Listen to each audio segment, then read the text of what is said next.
నువ్వంటూ పుట్టినట్టు నా కొరకు ఆ చూకి అందలేదు ఇంతవరకు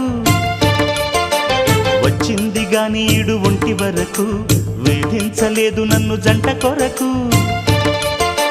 చూశాక ఒక్కసారి ఇంత వెలుగు